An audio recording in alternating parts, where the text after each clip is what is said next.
अस्सलामु अलैकुम। अल्हम्दुलिल्लाह नहमदुहु व नस्तईनुहु व नस्तगफिरुहु व नऊज़ु बिल्लाहि मिन शुरूरि अनफुसिना व मिन सय्यिआति अमालिना मन यहदिहिल्लाहु फला मुदिल्ल लहु व मन युद्लिल्हु फला हादिय लहु व अशहदु अल्ला इलाहा इल्लल्लाह व अशहदु अन्ना मुहम्मदन अब्दुहु व रसूलुहु। क़ाल अल्लाहु तबारक व तआला फ़िल क़ुरआनिल करीम अऊज़ु बिल्लाहि मिनश शैतानिर रजीम बिस्मिल्लाहिर रहमानिर रहीम वतसाअलून बिही वल अरहाम इन्नल्लाह कान अलैकुम रक़ीबा। वक़ाल नबी सल्लल्लाहु अलैहि वसल्लम ला यदखुलुल जन्नत क़ातिउ रहीम। अल हदीस। मुअज़्ज़ज़ सदरी जलसा, उलमाए किराम, सामीन हज़रात, पर्दा नशीन ख़वातीन इस्लाम, दोस्तों, आज की अज़ीम शान जलसे में जो बड़ी बड़ी मुक़र्रिर को आपने बुलाया है, बीरभूम कोलकाता से मौलाना शहाबुद्दीन, जो बंगला में बड़ी अच्छी तकरीर भी करते हैं और कलेक्शन भी करते हैं, वो भी तशरीफ़ फरमा है, और मौलाना इमदाद और कौन सब जितने उलमा को आपने बुलाया है, इस्तार में पढ़ा है, सब तशरीफ़ रखते हैं।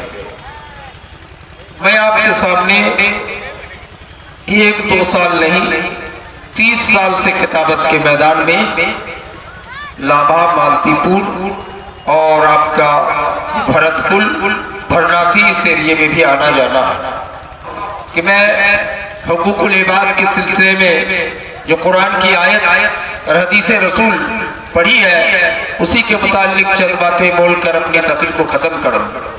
और याद रखिए कि मैं हदीस की अगरचे इबारत नहीं पढ़ूंगा, लेकिन 50 से ज़्यादा आपके सामने हदीस पेश करूंगा। ये अल्लाह की ज़ात से उम्मीद कभी करता हूँ। अल्लाह से दुआ है रब्बुल आलमीन हमें सही सच और सही हदीस बोलने की तौफीक अता फरमाया। मैंने आपके सामने कुरान मुक़द्दस की आयत जो तिलावत की है, ये आयत शादी पढ़ाते वक्त हर मौलाना खुतबाए निकाह में इस आयत को पढ़ते हैं। सही आयत क्या है? वतसाअलून बिही वल अरहाम इन्नल्लाह कान अलैकुम रक़ीबा। तर्जुमा है कि एक दूसरे से क़यामत के मैदान में पूछे जाओगे रिश्ते नातों के बारे में। आगे अल्लाह कहते हैं इन्नल्लाह कान अलैकुम रक़ीबा, बेशक अल्लाह तुम्हारा इसका निगहबान है, अल्लाह निगरान भी है कि आप रिश्ते नाते को ठीक से निभा रहे हैं कि नहीं। हदीस पाक है, नबी फरमाते हैं कि जन्नत में नहीं जाएगा वो आदमी जो रिश्ता नाता को तोड़ दे, रिश्ता नाता को खत्म कर दे, वो आदमी जन्नत में नहीं जाएगा।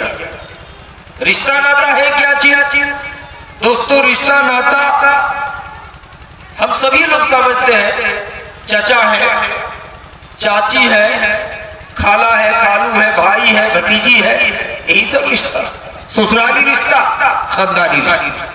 बहुत से लोग इस टेंडरी में कह देते हैं कि हम जब 10 साल से किसी बेटी का घर नहीं गए, बेटा का ससुराल हम नहीं जाते हैं, कहते हैं खाला गरीब हो गई, उनके यहाँ नहीं जाए, फकीर भीख मांग रही है, खाला नहीं जाएंगे, कोई चचा गरीब है, उनके यहाँ नहीं जाएंगे।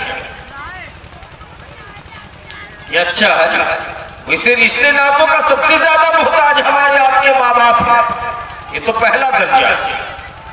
दूसरे दर्जे में दूसरे लोग, लेकिन अगर ये रिश्ते नातों को तोड़ दोगे तो नबी कायनात का इरशाद है कि वो जन्नत में नहीं जाएगा।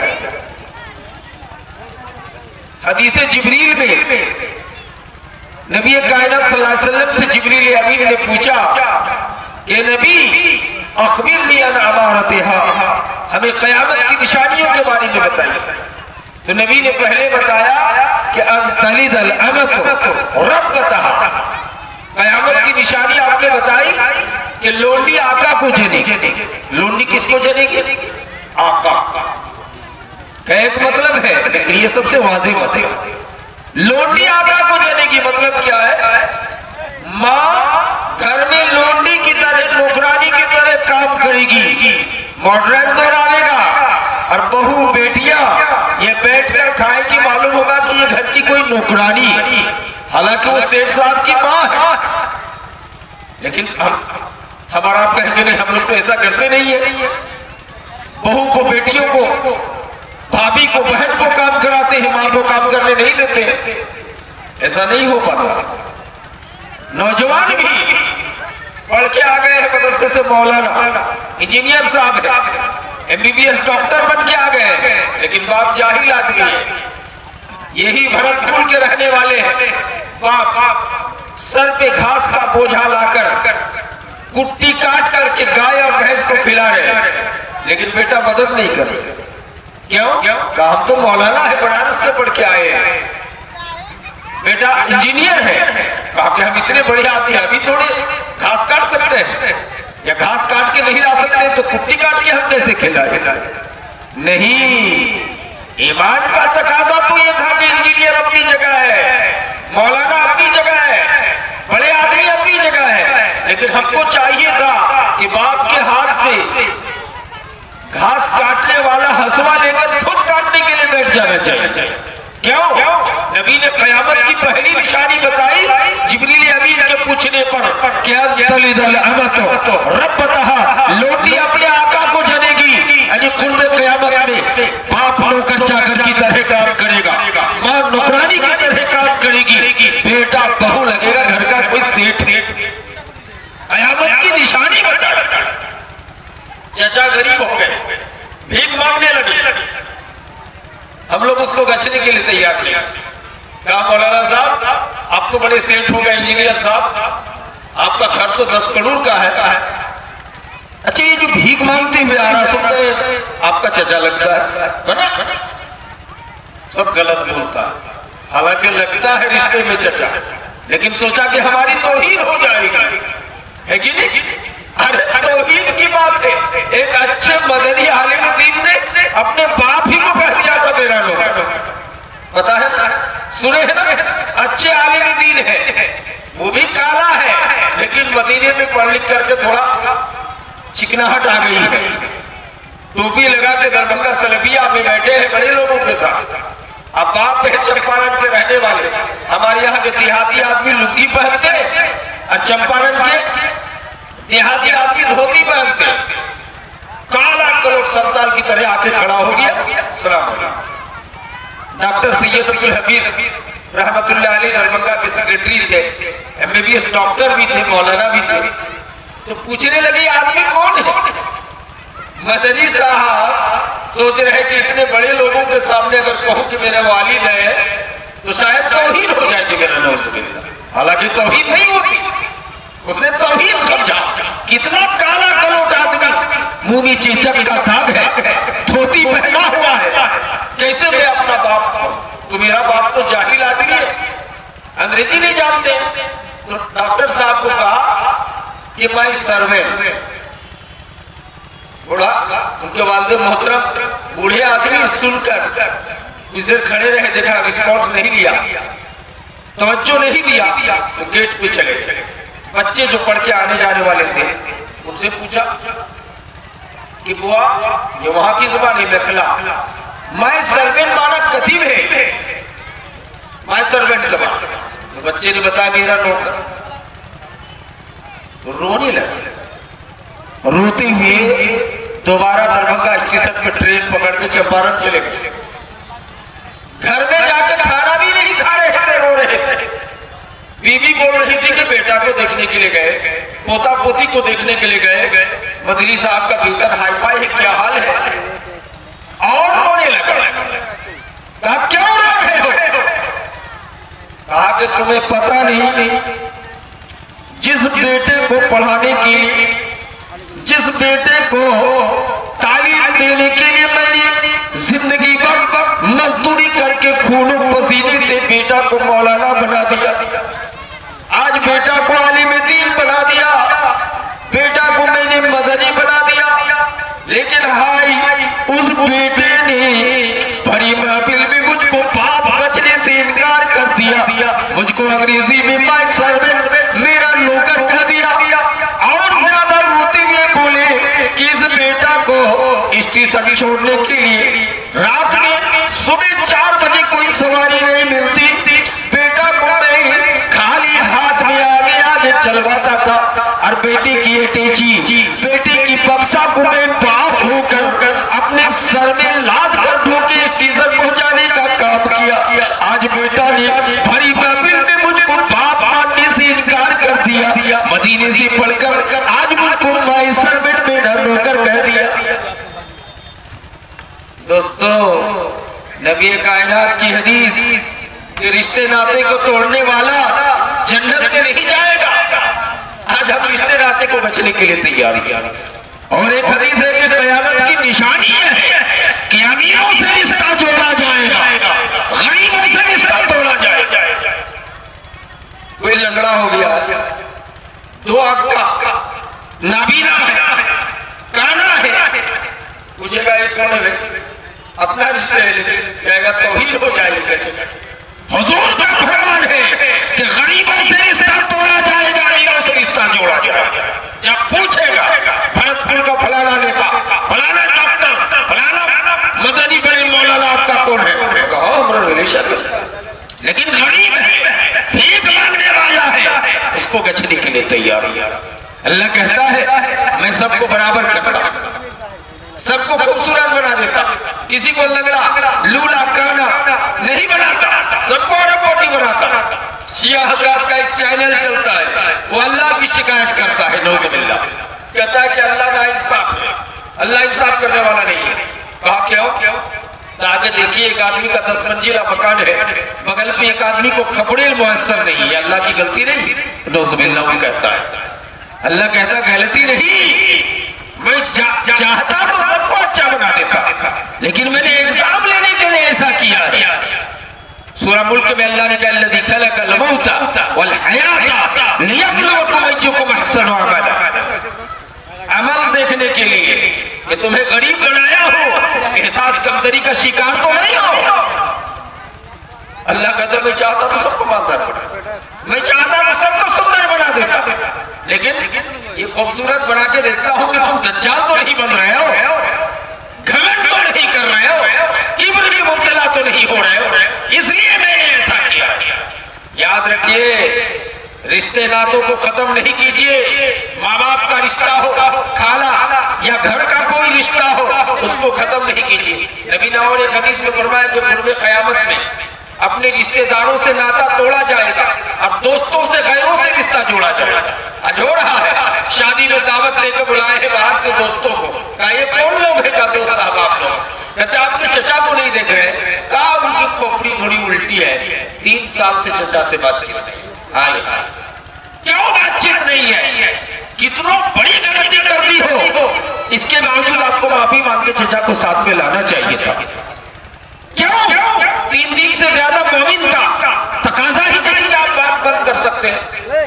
3 दिन से ज्यादा गपशप बंद नहीं, चालू करना होगा। नबी फरमाते जो सबसे पहले चालू करेगा अस्सलाम वालेकुम कहकर के सबसे ज्यादा सवाब पाएगा। समझ रहे? यहाँ तो अपने खानदान के भी हाल है, जानते ही कि नहीं? हम मालदार है, मौलाना साहब है, मास्टर साहब है, बड़े मौलाना पैसे वाले हो गए है कि नहीं? अपने बेटा बेटी को गांव में कोई आइसक्रीम बेचने वाला आया है तो क्या करते हैं? एक एक कटोरे में 2-2 आइसक्रीम खरीद के दे दी, खुरमा जलेबी खरीद के दे दी, आम दिनों की बात। लेकिन बगल में अपना ही भतीजा है, बड़े भाई का बेटा है, वो गरीब है, वो भतीजा सब भी खड़ा है छोटा, कुछ लोग खरीद के देते होंगे, लेकिन कुछ लोग इतने बेगैरत होते हैं। इंजीनियर साहब तो है, डॉक्टर तो है, अपने बच्चों को खरीद के दे दिया, किसको नहीं? मुसलमान हो सकते हैं अपने भतीजे को हम छोड़ रहे हैं, अपने बच्चों को सिर्फ देख रहे हैं। हदीस सुनिए, हजरत अनस कहते हैं मैं नबी कायनात सल्लल्लाहु अलैहि वसल्लम की हदीस सुनने के बाद मदीने की बाजार में अपने बच्चों को कुछ दुकान में सामान खरीदवाने के लिए पहुंच गया। दुकान में जाकर देख रहे हैं कि गैर की यहूद और नसारा की दो बच्चे खड़े हैं, छोटा छोटा बच्चा, साथ में कुछ नहीं। मैंने अपने बच्चों के सामान खरीद करके उन यहूदी बच्चों के हाथ में दे दिया। दूसरा ज्यादा पैसा नहीं कि अपने बच्चों को खरीद के दे दूं, अपने बच्चों को खाली हाथ वापस ले आए। दुनिया में कोई धर्म, दुनिया में कोई व्यक्ति ऐसा सिस्टम, ऐसा उसवा पेश कर सकता है कि एक बच्चे को जिनके पास पैसा ना हो अपने बच्चों को छोड़कर गैर के बच्चों को सामान खरीदवा दे, अपने बच्चे को खाली वापस लाए। हम मौलाना है, हम अपने बेटे को, अपने पोतों को सामान खरीदवा देते, लेकिन अपने भतीजा गांव के बच्चों को भी देने के लिए तैयार नहीं। लेकिन इमामुल अंबिया के गुलाम हजरत अनस रज़ियल्लाहु ताला अन्हु का यह हाल कि हजरत अनस अपने बच्चों को छोड़कर यहूद और नसारा के बच्चों को सामान खरीदवा दिया। ऐसा मिल सकता? दोस्तों, हजरत अनस बच्चा को भी गोद में लेते थे तो बदल बदल के आते। गोद समझ रहे हैं, बच्चों को बदल बदल के लाते थे। यानी आज कोई बच्चा लाया, दूसरे दिन दूसरा बच्चा। इमाम कायनात हजरत मोहम्मद मुस्तफा सल्लल्लाहु अलैहि वसल्लम ने पूछा कि अनस ये बच्चा बदल बदल के लाने का मतलब नहीं समझ रहे। आके हुजूर कल कयामत के दिन अल्लाह पूछेगा कि तुम एक पोते से बड़ी मोहब्बत करते थे अनस कि बार बार गोद में लेकर भारत कुल की चौक में चाय पीने के लिए आते थे, लेकिन और पोता आपका नहीं था। अल्लाह सवाल कर देगा। इसलिए मैं तमाम पोतों को एक बार करके गोदी लेके पाली पूरा कर रहा हूं। कल से नातियों की बारी है। नाती पोता का ये बेटी की औलाद है, नाती नतनी बेटी की औलाद है, दोनों की इज्जत बराबर। कुछ लोग हैं पोतों को कहेगा ये हमारे घर की सतून है, घर की लाठी है, और नाती को कहेगा ये तो गैर का बच्चा। गलत। इस्लाम ने तालीम दिया वो बेटी की औलाद है, ये बेटी की औलाद है, दोनों के साथ बराबर का बर्ताव करो। हमारी माएँ सब उर्दू समझती है लेकिन मक्कारी करती, उर्दू में गाना खूब सुनती है हिंदी में, लेकिन जब तकरीर की बात आएगी तो कहेंगे कि उर्दू नहीं समझ पाते। मुर्शिदाबाद में भी मौलाना जर्जिस को 1 लाख का फीस दे के रोजाना जलसा चल रहा है, आज भी चल रहा है। कला है हसन ऐसा बहाना नहीं, माएँ उर्दू समझती है। हमारी माओ की आदत क्या है, नतनी से खूब मोहब्बत करी और पोती से उतनी मोहब्बत नहीं जितनी की बेटी की औलाद। गलत मेरी माए। अरे नतनी आपकी बेटी की बेटी है और पोती आपके बेटा की बेटी है। ईमान का तकाजा है कि दोनों के साथ बराबर का बर्ताव करना चाहिए। माए, हदीस है कि घर की मलका, घर की गार्जियन, घर की महारानी है, घर के जिम्मेदार है, वो घर के तमाम लोगों के बारे में पूछे जाओ।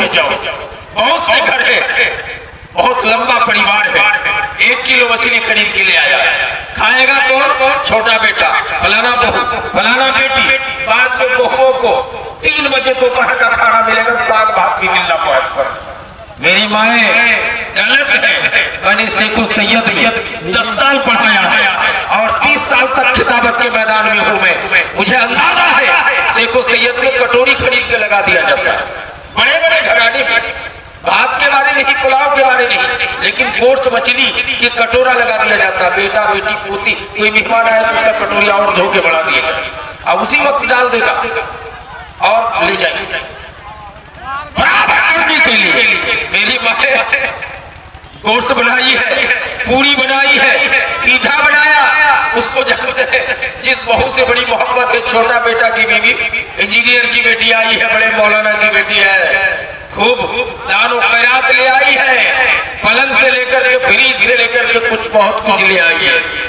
माँ नमाजी है, हज करके आई है, उनसे बड़ी मोहब्बत, एक मीट को 2 बार उनको खिलाई, लेकिन पीठा पूरी चुपके से एक बार उनको अलग से खिलाएगी। मेरी माँ, आपकी नमाज बेकार, आपका रोजा बेकार, आपका मक्का जाके हज बेकार, आपने नाइंसाफी कर दी है। आपकी बहू वो भी है, बड़ी बहू जो गरीब की बेटी है, देखने में अच्छी नहीं है, पहले की शादीशुदा है। ये छोटी बहू बाद की है, बड़े आदमी की बेटी है, इंजीनियर की बेटी है, डॉक्टर की बेटी है। लेकिन आपका ईमान का तकाजा ये होना चाहिए कि जो चीज आपने छोटी बहू को दी है वो आपको बड़ी बहू को भी देना चाहिए। मेरी माए, एक बेटी की शादी 20 साल पहले कराए हो, उनको गिफ्ट में खटिया दिए हो, बक्सा दिए हो, आज छोटी बेटी की शादी करा रहे, इस मॉडर्न दौर में इनको 2 लाख का फर्नीचर भिजवा रहे हो। इस्लाम का तकाजा है कि ये फर्नीचर जो इनको दे रहे हो, कीमत जोड़ के बड़े बेटी के घर में अभी भिजवाना होगा। ये इंसाफ का तकाजा है। दुनिया में किसी धर्म में लेडीज को मीरास नहीं दिया गया। कभी लेडीज को हमने ऊंचा मकाम दिया? कौन? हिंदू भाई कहते हैं, क्रिश्चियन कहते हैं, हमारे प्रधानमंत्री जी कहते बेटी पढ़ाओ, बेटी बचाओ। और जब मुस्लिम के पर्दे की बात आई तो कहा हम हिंदू महिला के बारे में बोले, मुस्लिम महिला को थोड़ी बचाना है। तौबा तौबा भाइयों, इस्लाम ने मेरी माओ को ऊंचा मकाम दिया है। कुरान ने कहा बेटी का आधा है बेटा का। अगर बेटा को 10 कट्ठा जमीन हिस्से में दे रहे हो तो आपको बेटी को 5 कट्ठा देना होगा। बेटा को आपने अगर 10 को पक्का का रूप बना दिया है तो बेटे को 5-5 रूप, तो बेटी को 2.5 रूप की कीमत देना होगा। घरारी दी में अगर 2 कट्ठा करके हिस्सा दिए हो मकान बनाने के लिए जमीन, तो बेटी को भी 1 कट्ठे की कीमत भिजवाना होगा, नहीं तो आपका रोजा, आपका हज बेकार हो जाएगा। इंसाफ का तकाजा है, बेटा बेटी के बीच में आपको मुकाम, इज्जत, बराबर का बर्ताव करना होगा। ये बेईमान कहते हैं कि बेटी की औरतों को इस्लाम की इज्जत नहीं दिया है, घर का इसको घर के अंदर नौकरानी बना दिया है, कैद खाने में कर दिया है। इनको पता नहीं है जो निफास की बीमारी जब महामारी औरतों को आती है, हिंदू धर्म में लड़कियों को, औरतों को जब हैज आता, माहवारी आता, तो औरत को ले जाकर के पानी के किनारे एक मचान बना के रख दिया जाता, और एक मुद्दत के बाद जब हैज खत्म होता तो उसको लाया जाता। कैसे जानते? एक परिंदे को पकड़ के सुंघाया जाता, उनकी शर्मगाह में टच कराया जाता। अगर गंध से, बदबू से मर जाए तो कहता है इससे पाक हो गया। हाँ, मेरे नबी ने कहा नहीं, हैज़ो निफास की हालत में औरत तुम्हारे साथ सो भी सकती है, खाना भी खा सकती है, रमजानुल मुबारक के महीने में आपके लिए इफ्तारी और सहरी भी तैयार कर सकती है, तुम्हारे साथ सोने में भी कोई हरज नहीं लेने का। नबी ने कहा देखो, साथ में सो जाओ, लेकिन हालत हैज में बीवी के साथ सेक्स ना करो, हम बिस्तरी ना करो। आज के डॉक्टर भी कह रहे हैं कि हालत हैज में या माहवारी या इस तरह से निफास के खून के पीरियड में बीवी से सेक्स नहीं करना चाहिए। बाकी सब साथ में सोना होना, उठना बैठना, अलग से मड़े पर रखने की जरूरत नहीं है। हिंदू भाइयों से अलग किया जाता था, है ना। किसी भी औरत का अगर शोहर मर जाए, औरत ने शादी की, 10 साल के बाद हस्बैंड का इंतकाल हो गया, हिंदू धर्म की हर किताबों में लिखा हुआ है कि उसको भी शोहर के साथ साथ सती प्रथा कानून के तहत जला दिया जाएगा। पवित्र मनहूसा खातून है कि इसने अपनी शोहर को खो दी, इसलिए उसको भी जला दिया जाएगा।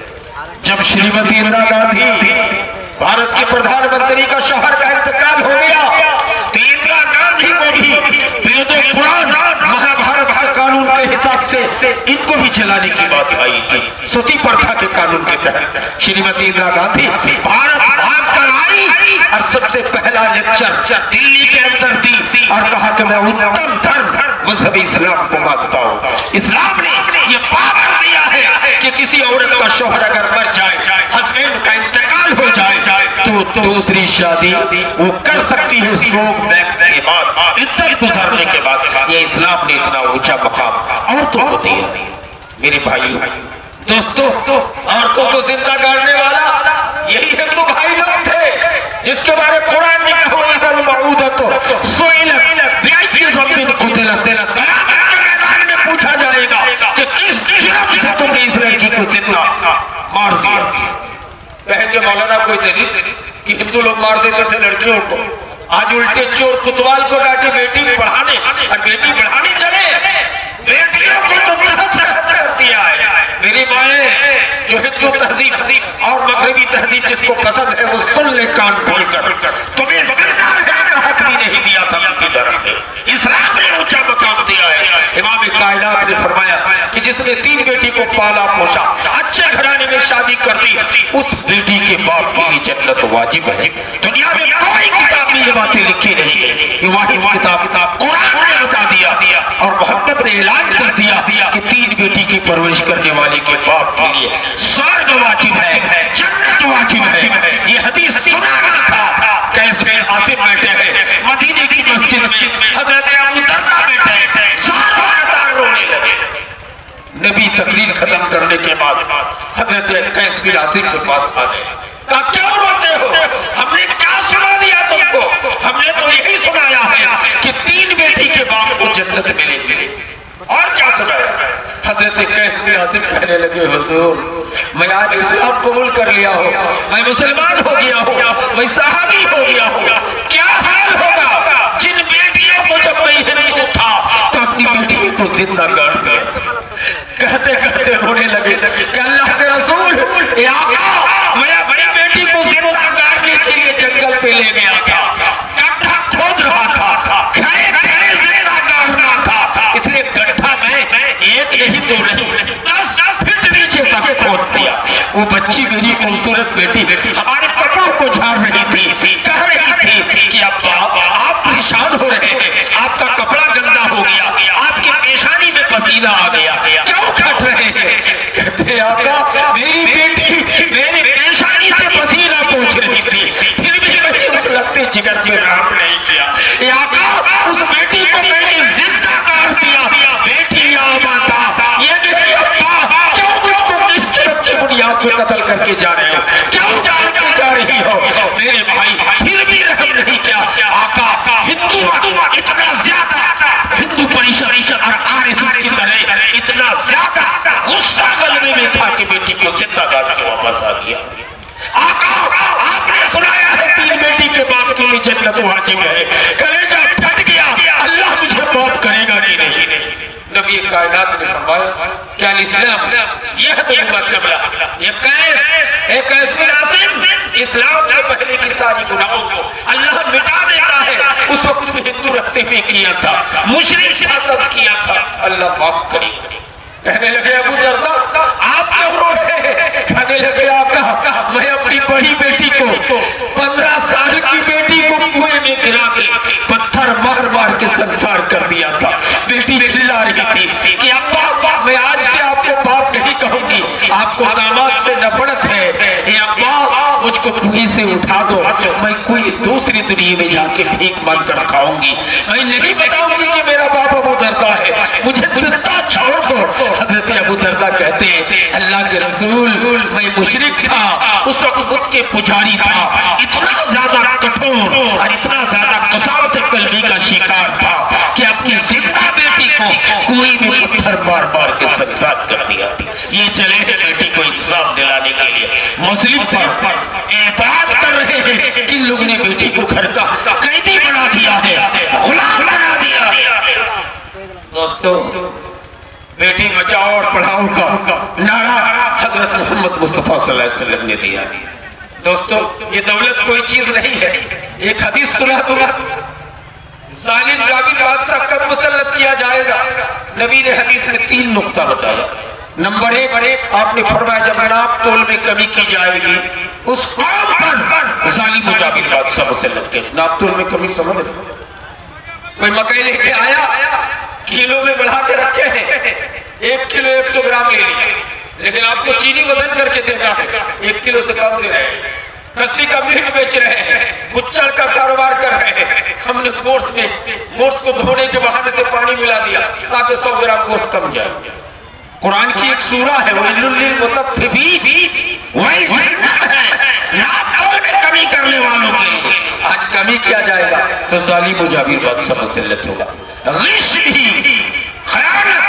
पटवा बेच रहे हैं, अच्छे पटवे के बीच में खराब पटवे को घुसा करके बांध दे रहे हैं, है कि नहीं? 6000 में कुंटली भी बिक जाएगी। नहीं, गलत है, ये खयानत है। अच्छा मकई के बीच में खराब मकई को बोरे में घुसा दिया सुखा के और उसको भी 2000 रुपए कुंटल के हिसाब से बेच दिया। गलत है, इसमें जालिम जाबिर बादशाह मुसल्लत किया जाएगा। हजरत अब्दुल्ला कहते हैं मदीने की बाजार में नबी ने गल्ला बेचते हुए देखा, कहा कि अंदर में खराब और बाहर अच्छा रखे हो, तुम क़यामत के दिन बख्शे नहीं जाओगे। इसलिए जो खराब है अलग रखो, जो भी रेट में बिके अलग पटवा, खराब है अलग रखो, लेकिन साथ में घुसा के धोखा ना दो। इसलिए कि नाप तोल में कमी करने की वजह से जालिम जाबिर बादशाह फिरौन की तरह बादशाह मुसलमानों पर मुसल्लत करके उनको गाजर मूली की तरह कटवा। दूसरा नुक्ता आपने बताया कि जब एलानिया ज़िना किया जाएगा, ज़िना एक तो ज़िना करके आएगा, फिर साथी संगत में मजा लेके बोलेगा कि मैं फलाना की बेटी को ज़िना कर दिया, तो कहा जालिम जाबिर बादशाह मुसल्लत किया जाएगा। जब एलानिया तौर पे ये सब किया जाएगा। नबी ने तीसरा नुक्ते की बात बताई कि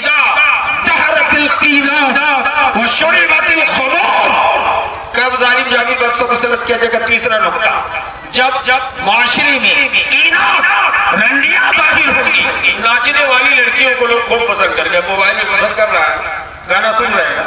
नबी ने आज से 1750 साल पहले बोल दिया कि जब माशरे में रंडियां जाहिर होंगी, नाचने वालियां पैदा हो जाएगी और शरीबतिल खुमर और बरसरे आम शराब पिया जाएगा। तब ये 3 नुक्ता, 3 गुनाह, 3 जुर्म जब मुसलमानों के अंदर पाया जाएगा, रब गुस्सा होकर तुम्हारे ऊपर जालिम जाबिर बादशाह मुसल्लत करके तुम्हें गाजर मूली की तरह कटवा देगा। कहते हो आज किस तरह जालिम जाबिर को मुसल्लत किया गया है, कितनी यूनिवर्सिटी को तोड़ दिया, बड़े बड़े मुसलमान के नेता लीडरों को जेल में घुसा दिया, टोपी वाले को टेम्पो रोक पढ़वाया जा रहा है, जय श्री राम ये डर के मारे पढ़ दे रहा है। मेरे भाइयों क्या हो गया है उस देश को, जिस हिंदुस्तान को मोहब्बत की निशानी मुसलमानों ने ताजमहल दिया था, इबादत की निशानी दिल्ली का जामे मस्जिद दिया था, हुकूमत और सियासत की निशानी दिल्ली का लाल किला दिया था, इमारत की निशानी कुतुब मीनार दिया था और साइंटिस्ट की निशानी एपीजे अब्दुल कलाम दिया था। मेरे भाई आज उन मुसलमानों को बेरोजगार कर रहे हैं, इन्हें पता नहीं है कि बहादुर शाह जफर जिनके सामने खाने में उनकी बेटी की लाश को टुकड़े टुकड़े करके खाना पेश किया गया था, किसने पेश किया था? अंग्रेजों ने। आज ये कह रहे हैं कि मुसलमान इस देश के नहीं है।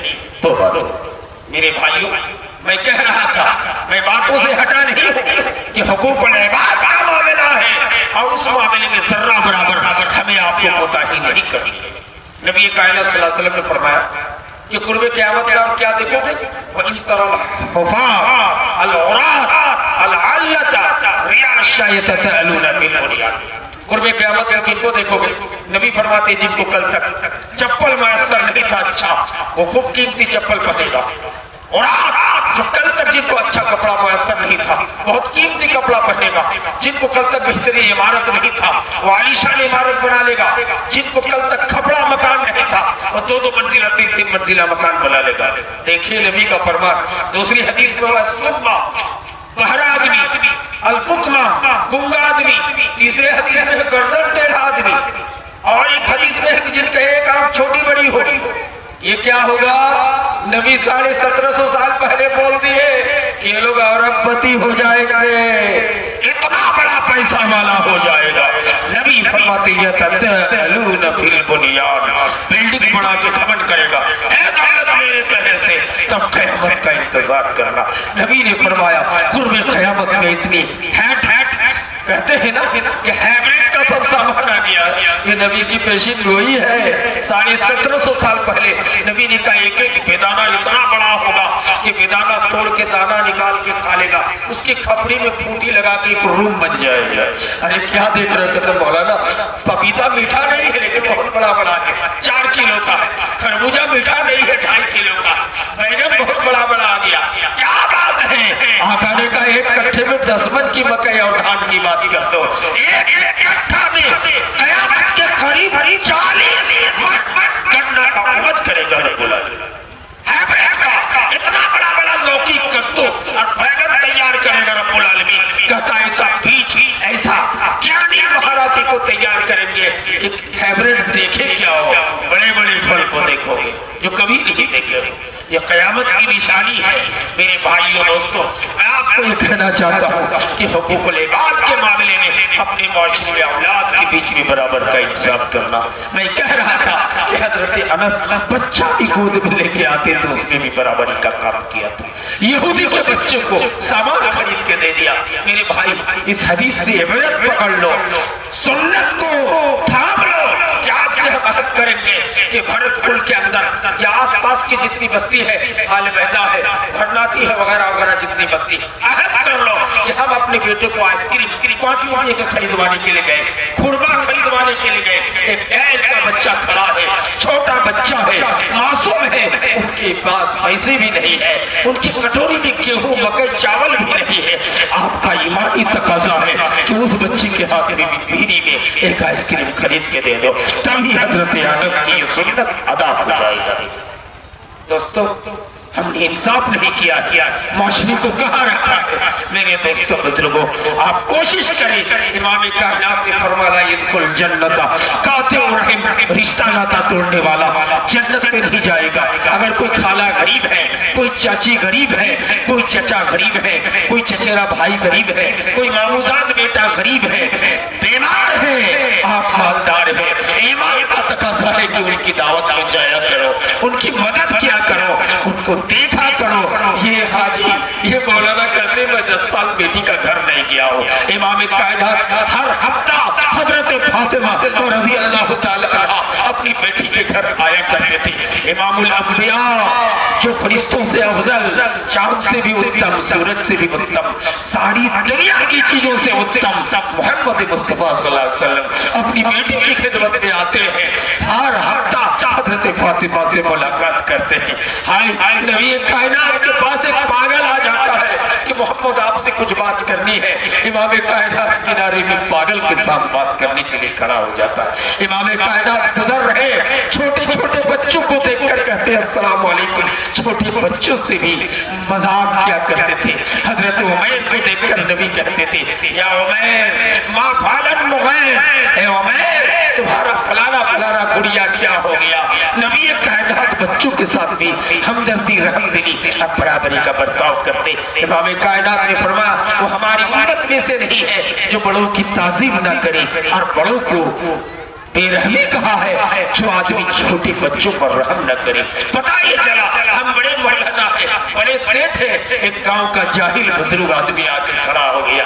एक ही कुर्सी है, हमारा ईमान का तकाजा है कि हम खड़े हो जाए, उस बुजुर्ग को बैठने के लिए कहे, ये ईमान का तकाजा है।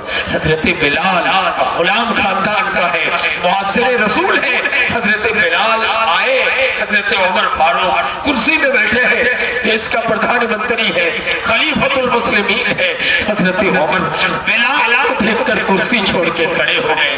कहा बिलाल आप बैठ जाइए। हजरत बिलाल ज़ारो कतार रोने लगे कि अमीर अल मोमिनीन आप देश का खलीफतुल मुस्लिमीन है, पूरे मुल्क का प्रधानमंत्री है और हमको देखकर आप कुर्सी छोड़ रहे हैं। बिलाल रोते रोते कहने लगे अमीर अल मोमिनीन आप 6 जबानों के माहिर हैं, तालीम याफ्ता है, आपने मुझको देख के क्यों कुर्सी छोड़ दिया। हजरत फारूक आजम ने कहा बिलाल जब नबी को जन्नत और जहन्नम दिखाया गया मेराज में, तो इमाम कायनात ने जन्नत में बिलाल तुम्हारी जूते की आहट सुन के आए थे, तेरे खड़ावट की आवाज थी, लेकिन उमर की जूते की आवाज नबी सुन के नहीं आए थे, बिलाल के जूते की आवाज सुन के आए थे।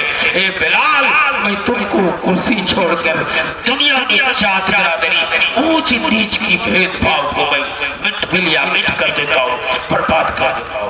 मेरे भाई, नबी ने हज्जतुल विदा में कहा था, अल्हम्दुलिल्लाहिल्लज़ी अज़हब अन्कुम निक़वतुल जाहिलिया। तमाम तारीफ़ साबित सल्लल्लाह के लिए, जिस अल्लाह ने तमाम जाहिली निक़वत किब्र को दूर कर दिया है। आपने फरमाया फज़ल अला अरबीन अला अजमी, किसी अरबी को अजमी पर, किसी काले को गोरे पर, किसी गोरे को काले पर, किसी बड़े को जाहिल पर कोई फजीलत हासिल नहीं है। आपने फरमाया इल्ला बित्तक़वा, अगर कोई परहेज़गार है व्यक्तिगत तौर पर तो उनका ऊंचा मकाम है। मेरे भाइयों, आप कहते हैं कि जनाजे में बड़ी भीड़ थी, उनकी भीड़ करके उनको जन्नत नहीं दिला सकता है, अमल जन्नत दिलाएगा। इसलिए कोशिश करें कि हम सबों के साथ बराबर और अच्छा बर्ताव करें। बिलाल को देख के नबी कुर्सी छोड़ दे। आज नए नए मौलवी पढ़ के आ गए हैं, सल्फी साहब, तैमी साहब, मदनी साहब, नदवी साहब कुछ पढ़ के आए हैं। बूढ़े मौलाना पहले ही से हाल मैदान में खिताबत कर रहे हैं। मेरे भाई, एक नया मौलवी कहता इनको कुरान पढ़ने का भी ठग नहीं है, उठा को उतारो मेंबर से। बदतमीजी है। क्यों?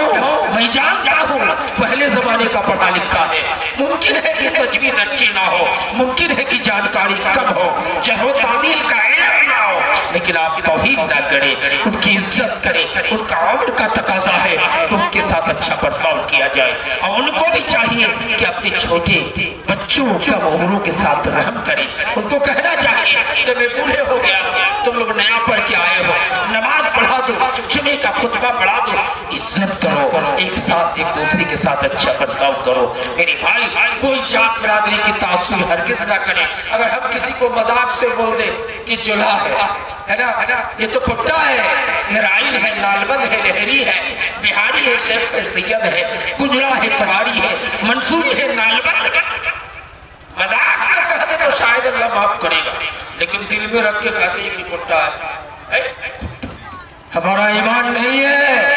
ईमान का तकाजा है। बिलाल को देख के फारूक ने कुर्सी छोड़ा है। आप यह जात बिरादरी की तासुब कर रहे हैं। कोई खोटा कह रहा है कि ये तो बनिया है, ये तो मलगैया है, ये तो भटिया है, तौहीद करता है। मेरे भाई, आपको पता होना चाहिए, एक जमाना था कि आज से 6 साल 7 साल पहले मैं एक साल में फरवरी मार्च अप्रैल मिला के 40 प्रोग्राम सिर्फ झारखंड में किया करता था।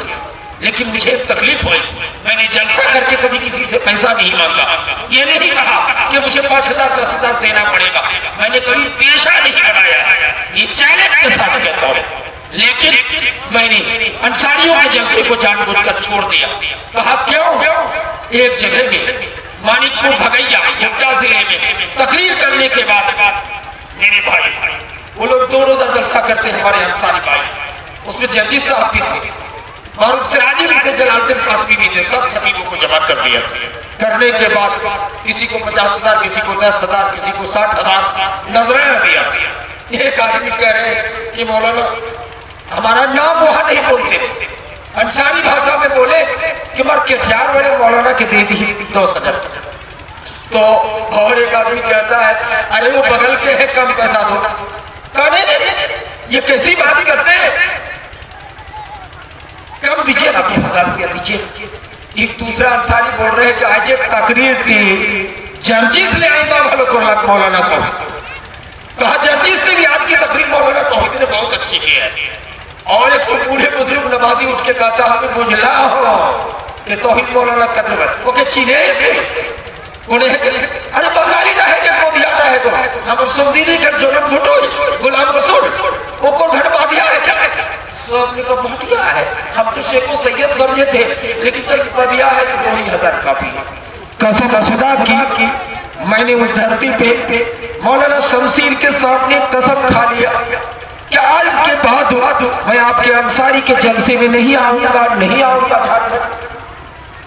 मैं आऊंगा अभी 27 तारीख को पलास बोला सिरशाबादी के जलसा झारखंड गया, कितनों जिद किया, मैं कहा नहीं जाऊंगा। तासुब देखिए, पढ़े लिखे अच्छे अच्छे मौलाना है, दस देता है किताबों सुन्नत का, अब तासुब कर रहे कि ये तो बदिया है, ये तो भटिया है। याद रखे, ये जो आरोप हो रहा है हमारे बिरादर फिर भी अच्छा है कि हमारा जलसा जब तक बंगाल के या बिहार के कोई मौलवी को नहीं बुलाएंगे नहीं होता है, चाहे अब्दुल गफ्फार की शक्ल हो या जर्जिस की शक्ल हो या और कोई चतुर्वेदी की शक्ल हो, लेकिन वो लोग नफरत करते हैं। मैंने खुद दिल्ली बम्बई कॉन्फ्रेंस में बैठ के सुना है, अब्दुल सलाम सलफी हफिज़हुल्लाह जो जमीयत के अमीर है बम्बई का, लोगों ने कहा बिहार के भी कुछ मौलवी को बुला लो। एक मौलाना ने प्रस्ताव रखा कि इतनी बड़ी कॉन्फ्रेंस जमीयत की है झूला मैदान में, इसलिए खुर्शीद मदनी और अशफाक मदनी को बुला लो। तो कहता है एक मौलवी, क्या रे बड़ी चोर बिहारी क्या बोले, ये जुमला था में तासुब देखिए। लेकिन हम तो इतने सीधे साधे भोले भाले हैं कि हमने कभी असलियत नहीं की है। शेख हो, सैयद हो, अंसारी हो, राइन हो, मुजरा हो, लालबंद हो, कोई भी बिरादर हो, हम इसलिए बुलाते हैं कि मोहम्मद मुस्तफा सल्लल्लाहु अलैहि वसल्लम की हदीस सुनाएंगे, रब का कुरान सुनाएंगे। तासुब नहीं करनी चाहिए मेरी भाई। तासुब जिसने की, नबी ने कहा मोमिन नहीं, हदीस जिसने दावत की तासुब की तरफ हमारी उम्मत में से नहीं, इसे तासुब नहीं करना दोस्तों।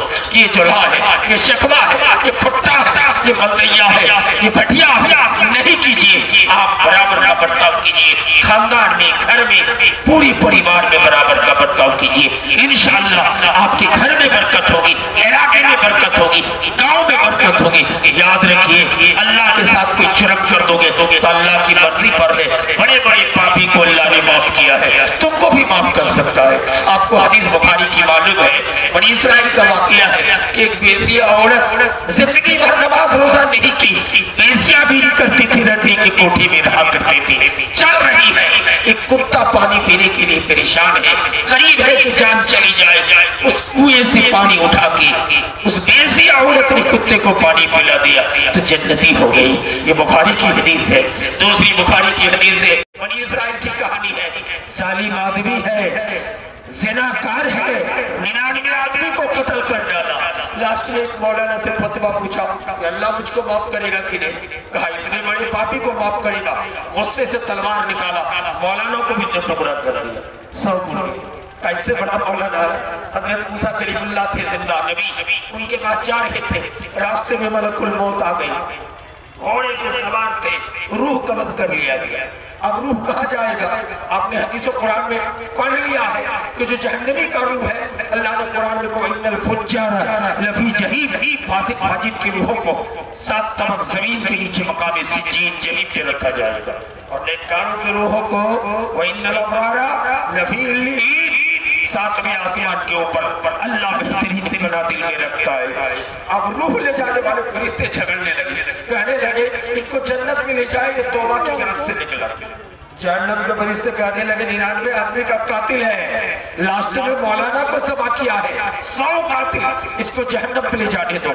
कहा नहीं, अल्लाह ने कहा जिब्रील अमीन के फरिश्तों जाओ जमीन की पैमाइश करो, अगर ये मूसा के घर से ज्यादा करीब है तो ये जन्नती है, अपने घर से ज्यादा करीब है तो जहन्नमी है। जमीन की पैमाइश की गई, वो मूसा के घर से ज्यादा करीब थे, जन्नती हो गई। क्यों? हुकूकुल इबाद में जुल्म नहीं किया था, ये नाफरमानी किया था, अल्लाह ने माफ करके उनको जन्नती बना दिया। बनी इस्राइल का और एक कहानी, ये भी हदीस बुखारी की है। इतना गुनाह किया था कि बेटों को वसीयत किया था जब मैं मर जाऊंगा तो मेरी लाश को जला देना, राख बना देना, हवा में उड़ा देना। अल्लाह ने उसको जिंदा किया। पूछा ऐसा हुक्म क्यों दिए है बेटों को कि कब्र नहीं देना, लाश को जला देना? तो अल्लाह तेरे डर से, अल्लाह कहता मेरे डर से, जाओ तेरे सारे गुनाहों को माफ करके तुमको जन्नती बना दिया। मेरे भाई ये क्यों?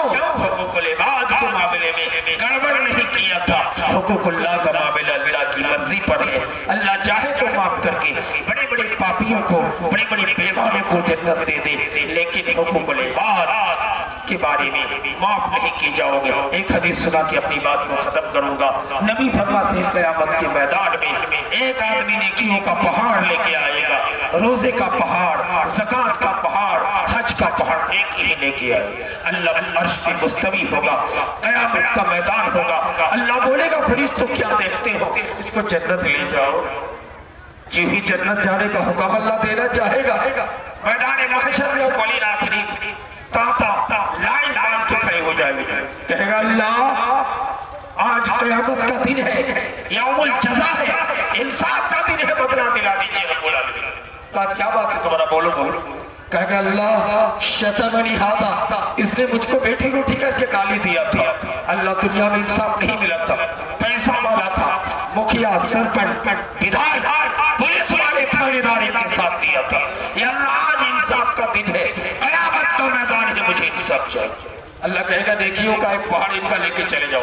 दूसरा आएगा कहेगा जरा बनी हाजा, अल्लाह इसने मुझको तमाचा मारा था, कहेगा इनकी नेकी ले लो। तीसरा आएगा कहेगा कज़ा बनी हाजा, अल्लाह ये आदमी नेकी जरूर किया है, नेकी देख रहे हो, नमाज का, रोजे का, हज का, लेकिन ये अल्लाह मेरे बेटे को ज़िना के इल्जाम में फंसा के कोर्ट कचहरी जेल में भिजवाया था। मेरा बेटा जानी नहीं था, पैसा खाकर इसने मेरे बेटा को जेल में भिजवाया था। कहेगा नेकी का पहाड़ लेके साइड हो जाओ। पांचवा आएगा कहेगा रब्बुल आलमीन ये वो आदमी है कि मेरे बगल में इनकी जमीन थी, हमारे पास 10 कट्ठा, ये 10 बीघा का मालिक था। हर साल गर्मा घाम रखते समय घास झाड़ने के बहाने से कोदाल चला के जमीन की आरी काट लिया था। इनको हदीस मालूम नहीं था क्या?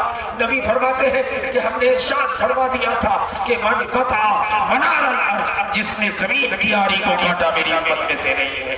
अल्लाह कहेगा इनकी नेकी का पहाड़ लेके चले जाओ। पूरी नेकियां खत्म, मुतालबा बाकी है, नमाज की नेकी, रोजे की नेकी, हज की नेकी, सब खत्म हो जाएगा। अल्लाह कहेगा आप क्या करोगे, अभी भी लोगों का मुतालबा बाकी है।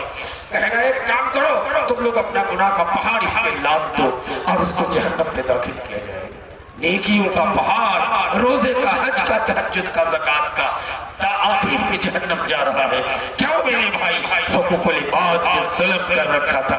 इसलिए याद रखे, हम माँ को तकलीफ ना दे, पड़ोसी को तकलीफ ना दे, खानदान को तकलीफ ना दे, किसी व्यक्ति को तकलीफ ना दे। हजारों साहबा ऐसे थे, किसी को तकलीफ नहीं देते थे, किसी के गीबत नहीं करते थे, चुगली नहीं करते थे। आज हम चाय के होटलों में बैठ बैठ के बकवास कर रहे हैं, मौलाना हसन ऐसे है, मौलाना तौहीद ऐसे है, मौलाना फला ऐसे है। मेरे भाई किसी की पीठ के पीछे कोई बुराई बयान करना ये गीबत है। नबी फरमाते हैं गीबत अशद्दु मिनल ज़िना, ज़िना से भी बड़ा गुनाह गीबत है।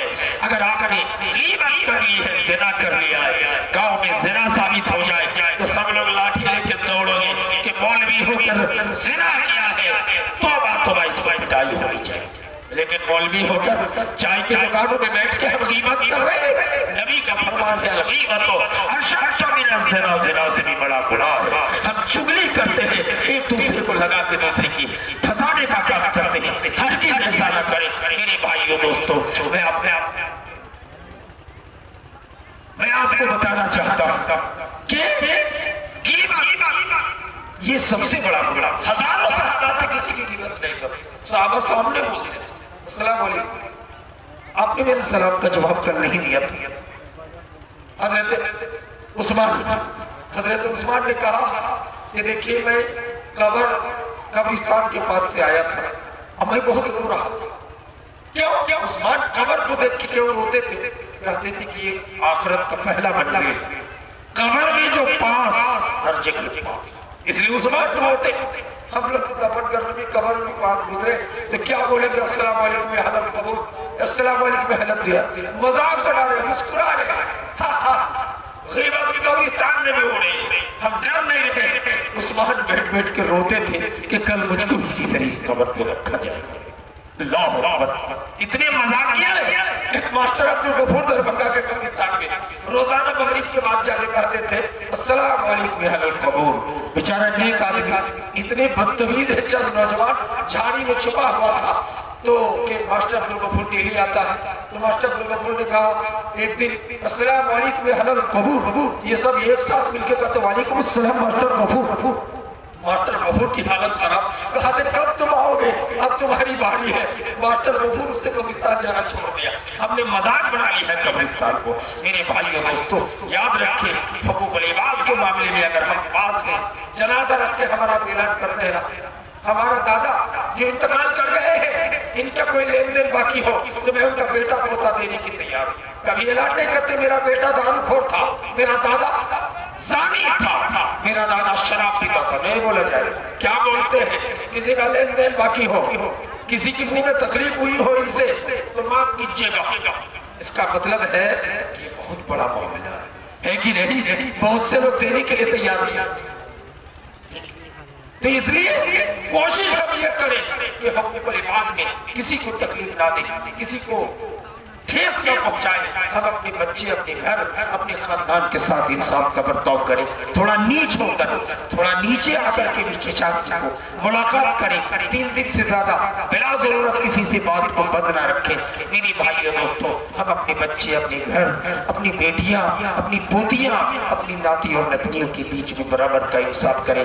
मेरी माए, आप घर में गार्जियन है, मलका है, राया है घर का, आपको घर के में तमाम लोगों के साथ अगर ज्वाइंट फैमिली है, साथ में है, तो आप सबके साथ इंसान का बर्ताव करें। तमाम पोता पोतियां, तमाम बेटे बेटियों और तमाम बहुओं के साथ बराबर का इंसाफ करें। नहीं तो मेरी माए, आपकी सारी नेकियां कल कयामत के दिन रायगा कर दी जाएगी, बर्बाद कर दी जाएगी। इससे आप बचे। मेरे नौजवान दोस्तों, बुजुर्गों, हम कोशिश करें कि हमारी हाथ से, हमारी ज़बान से तकलीफ ना हो। नबी की हदीस याद करें, अल मुस्लिम मन सलिमल मुस्लिमून मिन यदिही व लिसानिही। कामिल मुसलमान तो वो है जिसकी ज़बान से, जिसकी हाथ से दूसरा मुसलमान महफूज रहे। मेरे भाइयों, हम कोशिश करें कि हमारी पैर से, हमारी ज़बान से, हमारी हाथ से तकलीफ ना हो। हमारा पूरा मकई खा लिया है। कुछ लड़कियां के हमारे पटवा पूरा मुचड़ के स्वाद उठा लिए, फिर भी हम हाजी हैं, मौलाना है, गांव के गिने चुने आदमी गाली नहीं देंगे, इंसाफ के लिए गुहार लगाएंगे कि हमारा खेत का साग उठा लिया है। लेकिन अगर आपने गाली दिया बेटी रोटी करके, अब मोमिन नहीं है। नबी का फरमान है, ला यदखुल जन्नत अल फाहिश वल मुतफहिश। फहुश गाली देने वाला मुतकल्लिम हो या हकीकतन हो, जन्नत में नहीं जाएगा, नहीं जाएगा, नहीं जाएगा। इसलिए मोमिन की ज़बान कभी गंदी नहीं हो सकती है। अगर वो हाजी होकर, मौलवी होकर, पढ़ा लिखा इंजीनियर होकर ज़बान में बेटी रोटी के अगर गाली दे तो मोमिन नहीं है, मोमिन नहीं है। हरगिज किसी को तकलीफ ना दे, गाली ना दे। कोई गलत कर दिया है, उसके लिए इंसाफ है, अदालत है, जज है, गांव में पंचायती बैठा के फैसला किया जाएगा। लेकिन हम अपनी ज़बान को हरगिज खराब नहीं करेंगे। मेरे भाइयों, हम कोशिश करें कि अल्लाह हमारी ज़बान से, हमारी हाथ से, हमारे जरिए से किसी दूसरे व्यक्ति को, किसी इंसान को तकलीफ ना हो। अल्लाह ताला तमाम मुसलमानों को तौफीक दे कि जो भी हदीसें मैंने बताने की जसारत की है कि औरतों के मकाम के बारे में और इंसाफ के बारे में कि किस तरह नबी कायनात ने जिंदगी गुजारने का तरीका हमें आपको सिखाया है। हम इंसाफ का बर्ताव करें, अपनी बेटियों के साथ बराबर का बर्ताव करें। हम हरगिज़ ऐसा न करें कि किसी बेटा को 1 कट्ठा ज्यादा दे, किसी को कम दे, ऐसा नहीं करें। अगर हम 2 बेटा को पढ़ा रहे हैं, एक को 10,000 रुपया महीना पॉकेट खर्च दें और मदरसे में पढ़ने वाले को 2,000 रुपया महीना, ऐसा हरगिज़ न करें। बराबर करें, मोहब्बत